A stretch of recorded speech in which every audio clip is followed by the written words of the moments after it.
Capítulo 1. La variación en estado doméstico. Causas de la variabilidad. Cuando comparamos los individuos de la misma variedad o subvariedad de nuestras plantas y animales cultivados más antiguos, una de las primeras cosas que nos impresionan es que generalmente difieren más entre sí que los individuos de cualquier especie en estado natural. Y si reflexionamos en la gran diversidad de plantas y animales que han sido cultivados y que han variado durante todas las edades bajo los más diferentes climas y tratos, nos vemos llevados a la conclusión de que esta gran variabilidad se debe a que nuestras producciones domésticas se han criado en condiciones de vida menos uniformes y algo diferentes de aquellas a que ha estado sometida en la naturaleza la especie madre. Hay, pues, algo de probable en la opinión propuesta por Andrew Knight, de que esta variabilidad puede estar relacionada, en parte, con el exceso de alimento. Parece claro que los seres orgánicos, para que se produzca alguna variación importante, tienen que estar expuestos durante varias generaciones a condiciones nuevas y que, una vez que el organismo ha empezado a variar, continúa generalmente variando durante muchas generaciones. No se ha registrado un solo caso de un organismo variable que haya cesado de variar sometido a cultivo. Las plantas cultivadas más antiguas, tales como el trigo, producen todavía nuevas variedades. Los animales domésticos más antiguos son capaces de modificación y perfeccionamiento rápido.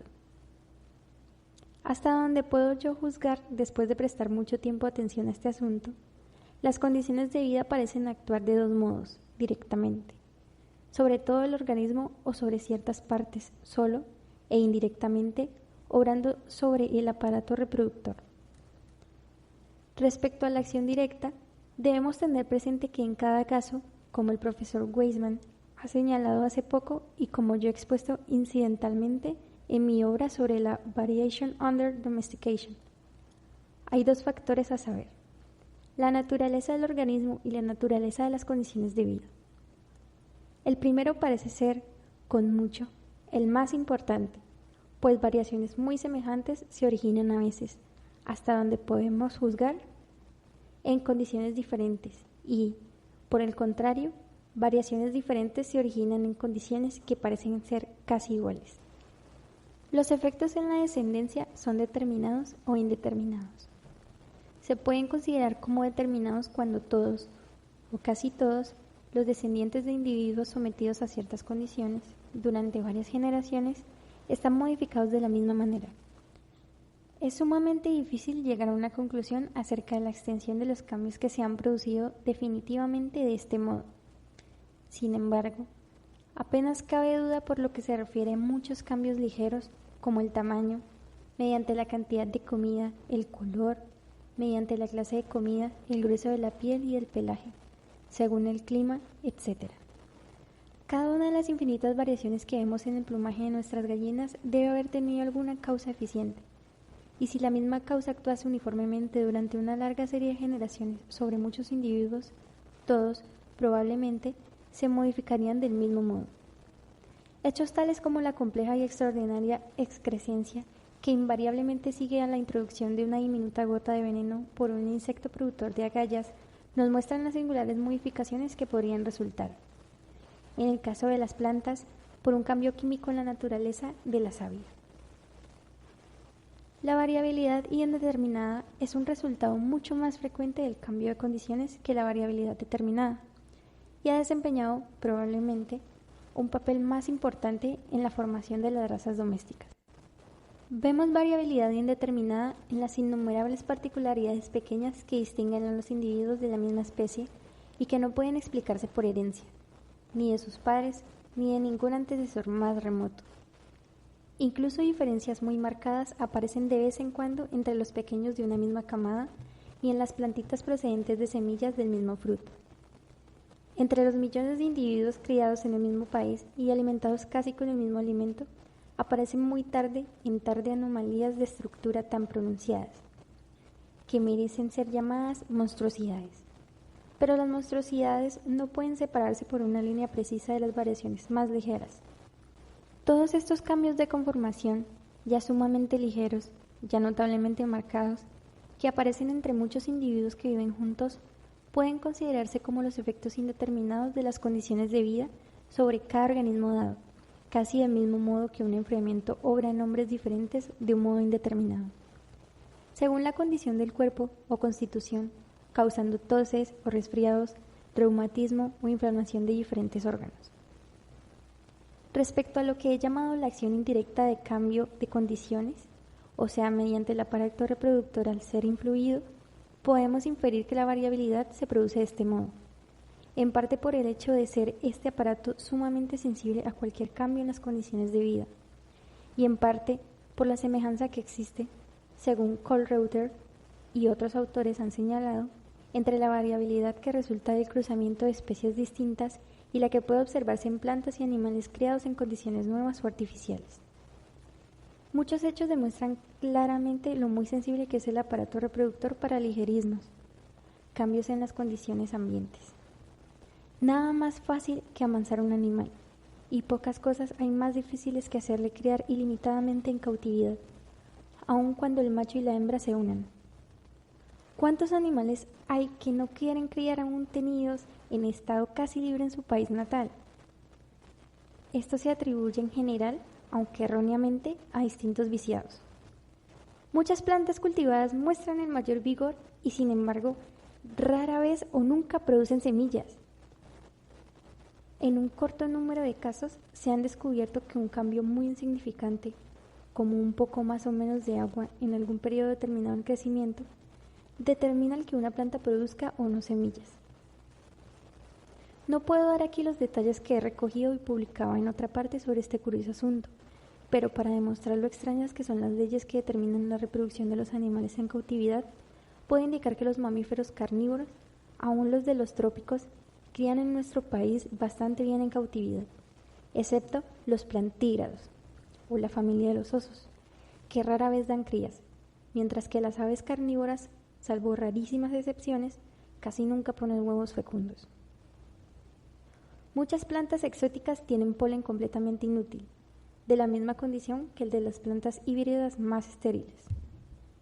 Cuando por una parte vemos plantas y animales domésticos que, débiles y enfermizos, muchas veces crían ilimitadamente en cautividad, y cuando, por otra parte, vemos individuos que, aún sacados jóvenes del estado natural, perfectamente amansados, habiendo vivido bastante tiempo y sanos, de lo que podría dar yo numerosos ejemplos, tienen, sin embargo, su aparato reproductor tan gravemente perjudicado por causas desconocidas que deja de funcionar.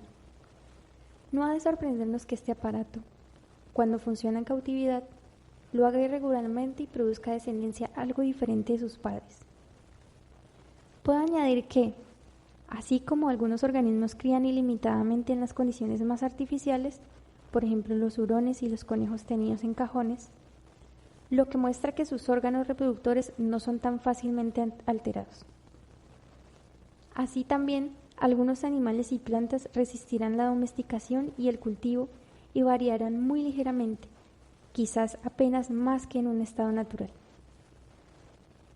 Algunos naturalistas han sostenido que todas las variaciones están relacionadas con el acto de la reproducción sexual, pero esto seguramente es un error, pues he dado en otra obra una larga lista de sporting plants, como los llaman los jardineros y hortelanos, esto es, de plantas que han producido súbitamente un solo brote con caracteres nuevos y a veces muy diferentes de los demás brotes de la misma planta. Estas variaciones de brotes, como pueden llamárseles, pueden ser propagadas por injertos, acodos, etc., y algunas veces por semilla. Estas variaciones ocurren pocas veces en un estado natural, pero distan de ser raras en los cultivos. Como entre los muchos miles de brotes producidos, año tras año, en el mismo árbol, en condiciones uniformes, se ha visto uno solo que tome súbitamente caracteres nuevos, y como brotes de distintos árboles que crecen en condiciones diferentes, han producido a veces casi las mismas variedades. Por ejemplo, brotes de melocotonero que producen nectarinas y brotes de rosal común que producen rosas de musgo. Vemos claramente que la naturaleza de las condiciones es de importancia secundaria, en comparación de la naturaleza del organismo, para determinar cada forma particular de variedad, quizá de importancia no mayor que la que tiene la naturaleza de la chispa con que se enciende una masa de materia combustible en determinar la naturaleza de las llamas. Efectos de la costumbre y del uso y desuso de los órganos. Variación correlativa. Herencia. El cambio de condiciones produce un efecto hereditario, como en la época de florecer las plantas cuando se las transporta de un clima a otro. En los animales, el creciente uso o desuso de los órganos ha tenido una influencia más marcada. Así, en el pato doméstico, encuentro que, en proporción a todo el esqueleto, los huesos del ala pesan menos y los huesos de la pata más que los mismos huesos del pato salvaje, y este cambio puede atribuirse seguramente a que el pato doméstico vuela mucho menos y anda más que sus progenitores salvajes. El grande y hereditario desarrollo de las ubres en las vacas y cabras en países donde son habitualmente ordeñadas en comparación con estos órganos en otros países es, probablemente, otro ejemplo de los efectos del uso. No puede citarse un animal doméstico que no tenga en algún país las orejas caídas, y parece probable la opinión, que se ha indicado, de que el tener las orejas caídas se debe al desuso de los músculos de la oreja, porque estos animales raras veces se sienten muy alarmados. Muchas leyes regulan la variación. Algunas de ellas pueden ser vislumbradas y serán después brevemente discutidas. Solo me referiré aquí a lo que puede llamarse variación correlativa. Cambios importantes en el embrión o larva ocasionarán probablemente cambios en el animal adulto. En las monstruosidades son curiosísimas las correlaciones entre órganos por completo distintos, y se citan de ello muchos ejemplos en la gran obra de Isidore Geoffroy Saint-Hilaire sobre esta materia. Los criadores creen que las patas largas van casi siempre acompañadas de cabeza alargada.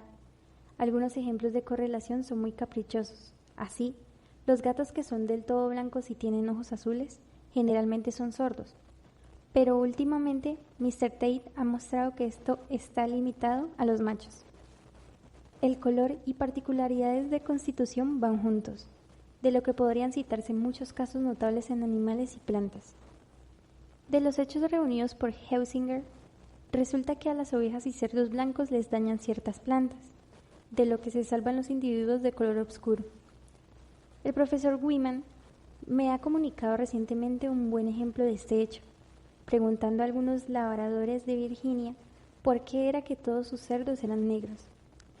Le informaron que los cerdos comieron paint root, la chantis, que tiñó sus huesos de color de rosa e hizo caer las pezuñas de todas las variedades, menos las de la negra.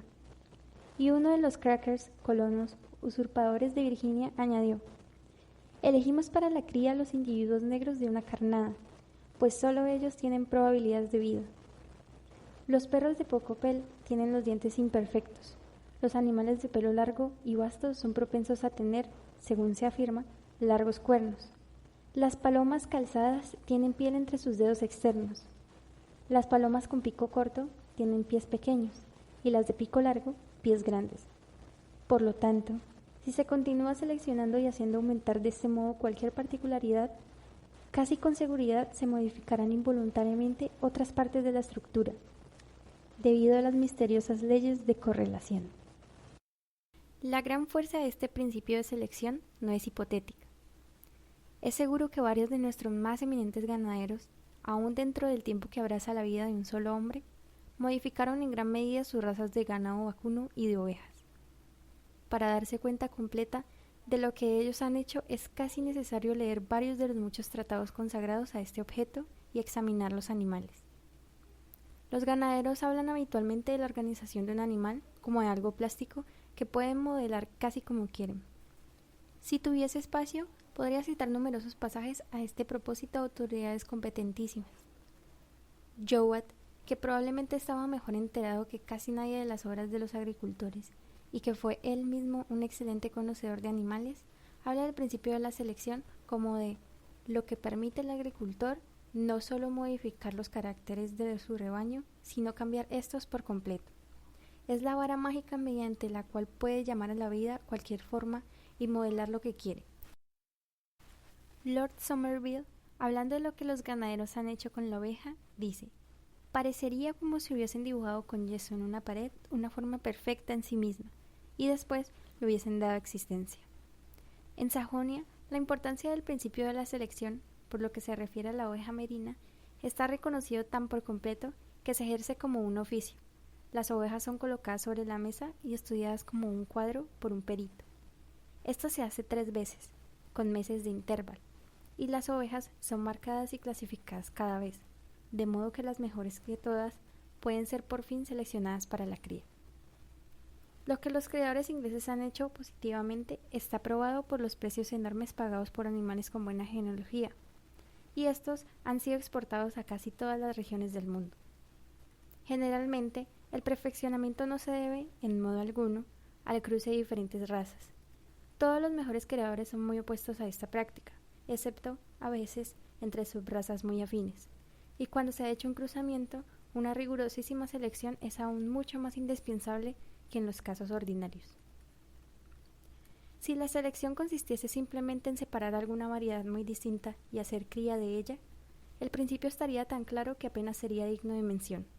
Pero su importancia consiste en el gran efecto producido por la acumulación, en una dirección, durante generaciones sucesivas, de diferencias absolutamente inapreciables para una vista no educada, diferencias que yo, por ejemplo, intenté inútilmente apreciar. Ni un hombre entre 1000 tiene la precisión de vista y criterio suficiente para llegar a ser un criador eminente. Si, dotado de estas cualidades, estudia durante años el asunto y consagra toda su vida a ello con perseverancia inquebrantable, triunfará y puede obtener grandes mejoras. Si le falta alguna de estas cualidades, fracasará seguramente. Pocos creerían fácilmente en la natural capacidad y años que se requieren para llegar a ser no más que un hábil criador de palomas. Los mismos principios siguen los horticultores, pero las variaciones, con frecuencia, son más bruscas. Nadie supone que nuestros productos más selectos se hayan producido por una sola variación del tronco primitivo. Tenemos pruebas de que esto no ha sido así en diferentes casos en que se han conservado datos exactos. Así, para dar un ejemplo muy sencillo, puede citarse el tamaño, cada vez mayor, de la grosella. Vemos un asombroso perfeccionamiento en muchas flores de los floristas cuando se comparan las flores de hoy día con dibujos hechos hace 20 o 30 años solamente. Una vez que una raza de plantas está bastante bien establecida, los productores de semillas no cogen las plantas mejores, sino que simplemente pasan por sus semilleros y arrancan los roques, como llaman ellos a las plantas que se apartan del tipo conveniente. En animales también se sigue, de hecho, esta clase de selección, pues casi nadie es tan descuidado que saque cría de sus animales peores. Por lo que se refiere a las plantas, hay otro modo de observar el efecto acumulado de la selección, que es comparando, en el jardín, la diversidad de flores en las diferentes variedades de las mismas especies. En la huerta, la diversidad de hojas, cápsulas, tubérculos o cualquier otra parte, si se aprecia en relación con la de las flores de las mismas variedades. Y en el huerto, la diversidad de frutos de la misma especie en comparación con la de las hojas y flores del mismo grupo de variedades. Véase lo diferentes que son las hojas de la col y qué parecidísimas las flores, qué diferentes las flores del pensamiento y qué semejantes las hojas. Lo mucho que difieren en tamaño, color, forma y pelosidad los frutos de las diferentes clases de grosellas y, sin embargo, las flores presentan diferencias ligerísimas.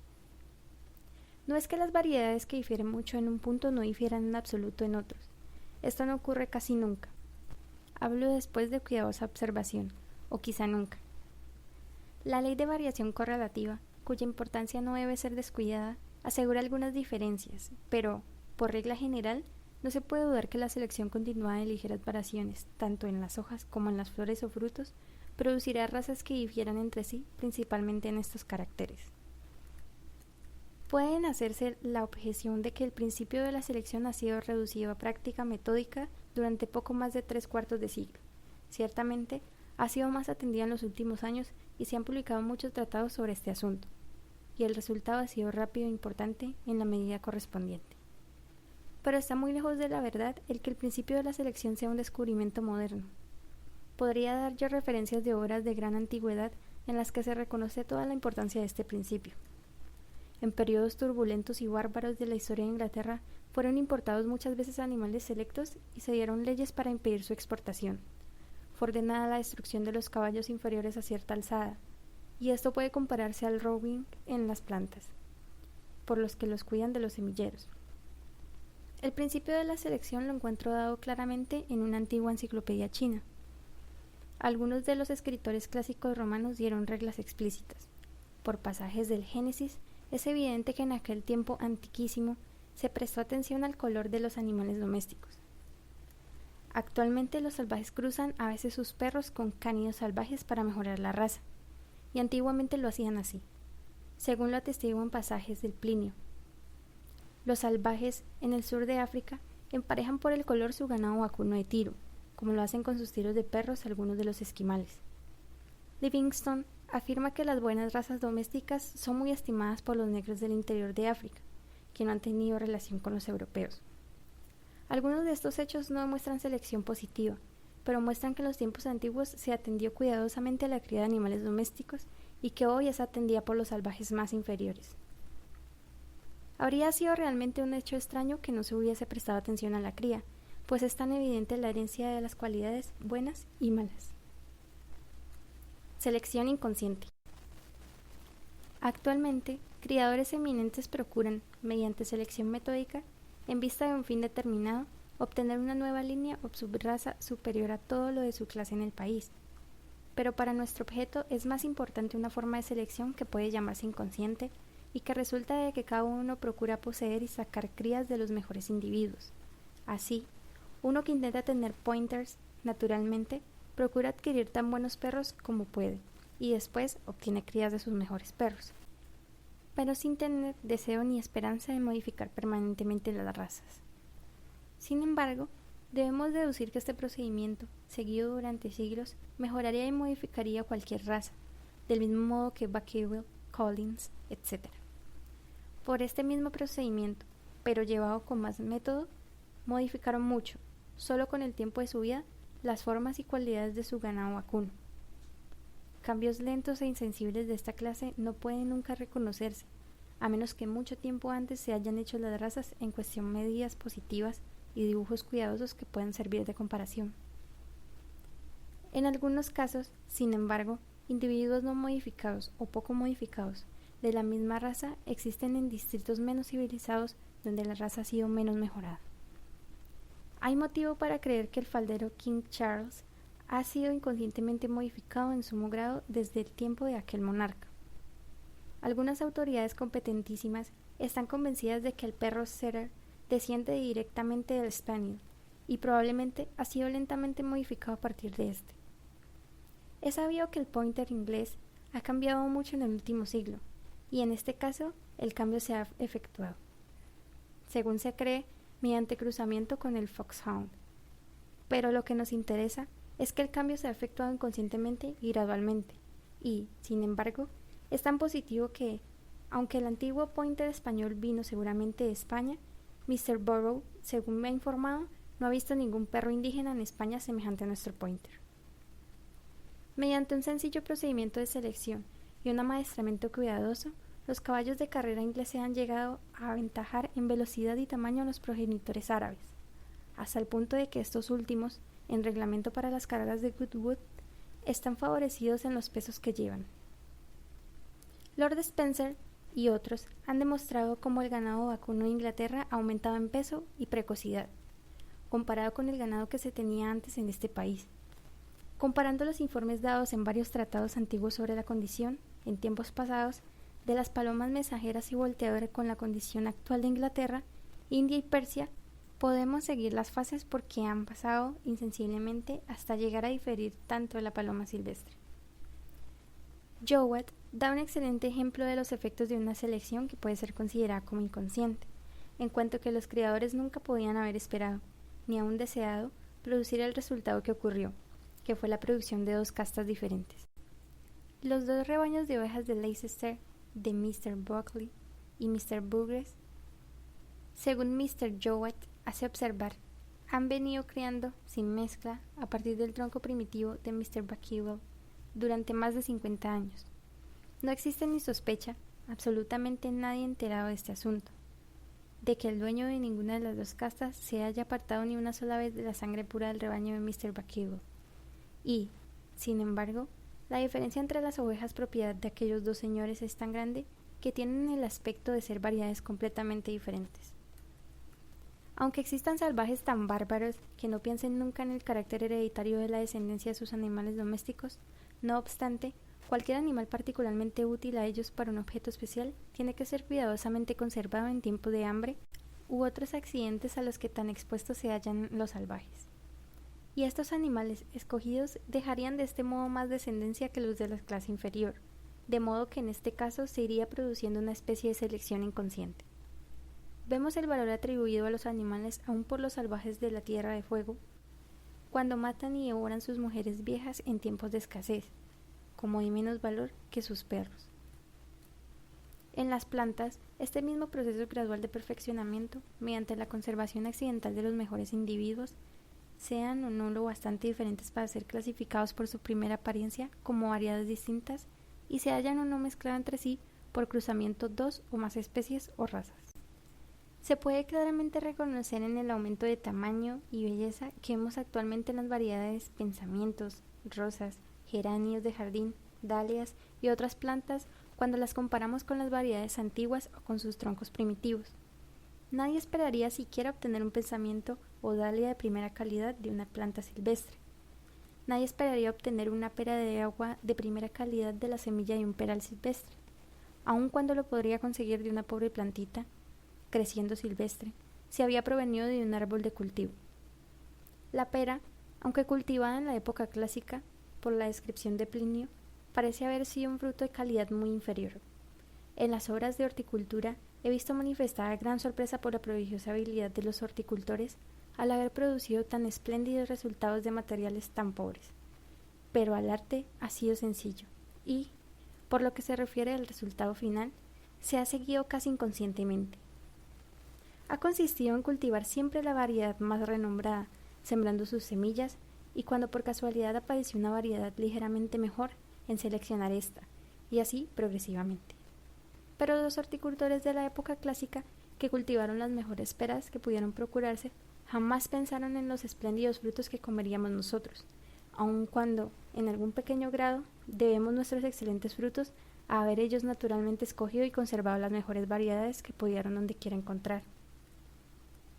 Muchas modificaciones acumuladas así, lenta e inconscientemente, explican, a mi parecer, el hecho bien conocido de que en cierto número de casos no podamos reconocer y, por consiguiente, no conozcamos el tronco primitivo silvestre de las plantas cultivadas desde más antiguo en nuestros jardines y huertas.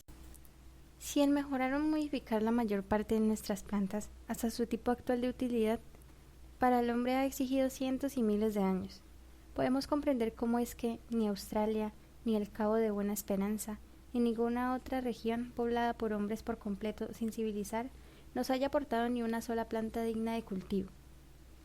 No es que estos países, tan ricos en especies, no posean, por una extraña casualidad, los troncos primitivos de muchas plantas útiles, sino que las plantas indígenas no han sido mejoradas mediante selección continuada hasta llegar a un tipo de perfección comparable con el adquirido por las plantas en países de antiguos civilizados. Por lo que se refiere a los animales domésticos pertenecientes a hombres no civilizados, no ha de pasar inadvertido de que estos animales casi siempre han de luchar por su propia comida, a lo menos durante ciertas temporadas. Y, en dos países de condiciones muy diferentes, individuos de la misma especie, que tienen constitución y estructura ligeramente diferente, muchas veces, medrarán más en un país que en otro, y así, por un proceso de selección natural, como se explicará después más completamente, pudieron formarse dos subrazas. Esto quizá explica, en parte, por qué las variedades que poseen los salvajes, como han hecho observar varios autores, tienen más del carácter de las especies verdaderas que las variedades tenidas en los países civilizados. Según la idea expuesta aquí, del importante papel que ha presentado la selección hecha por el hombre, resulta enseguida evidente por qué nuestras razas domésticas muestran en su conformación y sus costumbres adaptación a las necesidades o caprichos del hombre. Podemos, creo yo, comprender además el carácter frecuentemente anormal de nuestras razas domésticas, e igualmente que sus diferencias sean tan grandes en los caracteres exteriores y relativamente tan pequeñas en partes u órganos internos.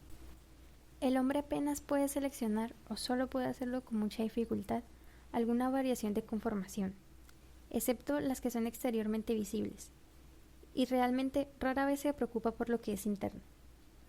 No puede nunca actuar mediante selección, excepto con variaciones que en algún grado le da la naturaleza. Nadie pensaría siquiera en obtener una paloma colipavo hasta que vea una paloma con la cola desarrollada en algún pequeño grado de modo extraño, o una buchona hasta que vea una paloma con un buche de tamaño algo extraordinario.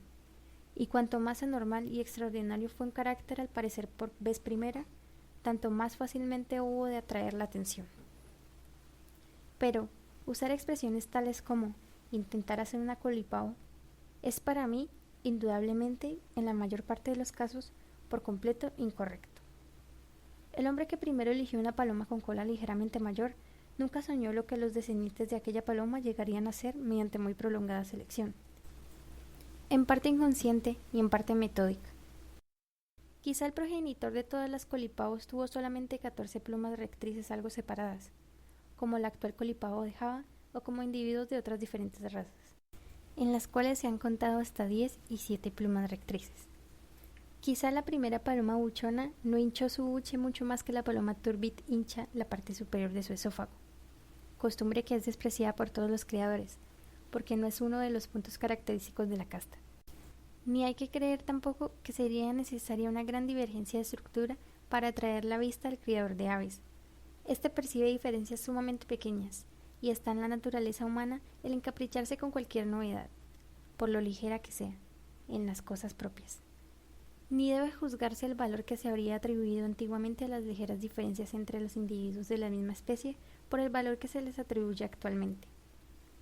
Después que han sido bien establecidas diversas razas, es sabido que en las palomas aparecen actualmente muchas diferencias ligeras, pero estas son rechazadas como defectos o como desviaciones del tipo de perfección de cada casta. El ganso común no ha dado origen a ninguna variedad marcada, de aquí que la casta de Tolosa y la casta común, que difieren solo en el color, el más fugaz de los caracteres, han sido presentadas recientemente como distintas en nuestras exposiciones de aves de corral. Esta opinión parece explicar lo que se ha indicado varias veces, o sea que apenas conocemos nada del origen o historia de ninguna de nuestras razas domésticas, pero, de hecho, de una casta, como de un dialecto de una lengua, difícilmente puede decirse que tenga un origen definido. Alguien conserva un individuo con alguna diferencia de conformación y obtiene cría de él, o pone mayor cuidado que de ordinario en aparear sus mejores animales y así los perfecciona. Y los animales perfeccionados se extienden lentamente por los alrededores inmediatos, pero difícilmente tendrán todavía un nombre distinto, y, por no ser muy estimados, su historia habrá pasado inadvertida. Cuando mediante el mismo método, lento y gradual, hayan sido más mejorados, se extenderán más lejos y serán reconocidos como una cosa distinta y estimable, y recibirán entonces por vez primera un nombre regional. En países semicivilizados de comunicación poco libre, la difusión de una nueva subraza sería un proceso lentísimo. Tan pronto como los rasgos característicos son conocidos, el principio, como lo he llamado yo, de la selección inconsciente tenderá siempre, quizá más en un periodo que en otro, según que la raza esté más o menos de moda, quizá más en una comarca que en otra, según el estado de civilización de los habitantes, a aumentar lentamente los rasgos característicos de la raza, cualesquiera que sean estos. Pero serán infinitamente pequeñas las probabilidades de que se haya conservado alguna historia de estos cambios lentos, variantes e insensibles. Circunstancias favorables al poder de la selección del hombre.